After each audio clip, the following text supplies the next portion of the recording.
দুনিয়ার সবচেয়ে বড় প্রাণীকে শিকার করার পর লোকটি অহংকার দেখানোর জন্য তার সাথে ছবি তুলছিল।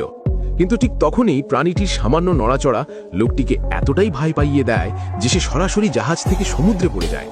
সবাই ভেবেছিল এটা হয়তো সমুদ্রের জোরালো বাতাসের কোনো মজা ছিল, কিন্তু পরের মুহূর্তেই এমন কিছু ঘটতে যাচ্ছিল যা সবাইকে চমকে দেয়। হঠাৎ সমুদ্র থেকে একটি বিশালকার মেগালোডন শার্ক বেরিয়ে আসে এবং ওই লোকসহ শিকার করা বিশাল শার্কটিকে এক কামড়ে গিলে ফেলে। এখন পরিষ্কার বোঝা যাচ্ছিল যে আসল শিকারী এখনো বেঁচে আছে এবং আগেরটির চেয়ে অনেক বেশি ভয়ঙ্কর। ধাক্কাটি এতটাই জোরালো ছিল যে জাহাজটি উল্টে যায় এবং চারদিকে হাহাকার পড়ে যায়। ডাক্তার নিজের জীবন ঝুঁকিতে ফেলে ওই দানবটির নজর নিজের দিকে সরিয়ে নেন এবং পরের মুহূর্তেই সমুদ্রের পানি রক্তে লাল হয়ে যায়। বেঁচে থাকা লোকজন লাইফ বোটে ঝাঁপিয়ে পড়ে পালানোর চেষ্টা করে, কিন্তু মৃত্যু তাদের পেছনেই তাড়া করছিল। হেলিকপ্টার এলো, ট্র্যাকিং ডিভাইস লাগানো হলো, গুলি চলল এবং দানবটি কিছুক্ষণের জন্য গভীর সমুদ্রে তলিয়ে গেল। তখনই এক লোভী টাইকুন সুযোগ খুঁজছিল।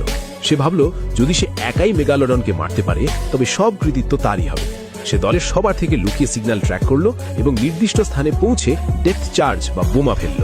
বিস্ফোরণের পর ভেসে ওঠা মৃতদেহ দেখে সে আনন্দ করতে লাগলো এবং দাঁত উপরে নেওয়ার নির্দেশ দিল।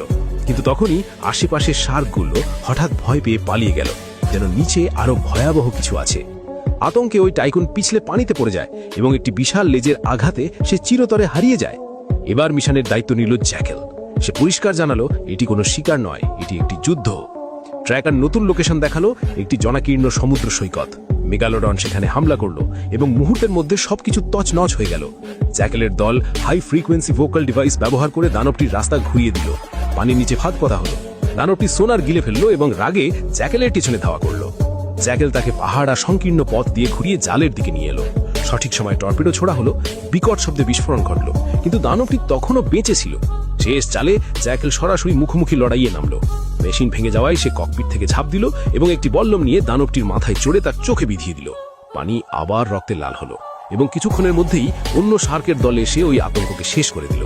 সমুদ্র শান্ত হলো এবং পৃথিবীর সবচেয়ে ভয়ঙ্কর প্রাণীটির চির সমাপ্তি ঘটল।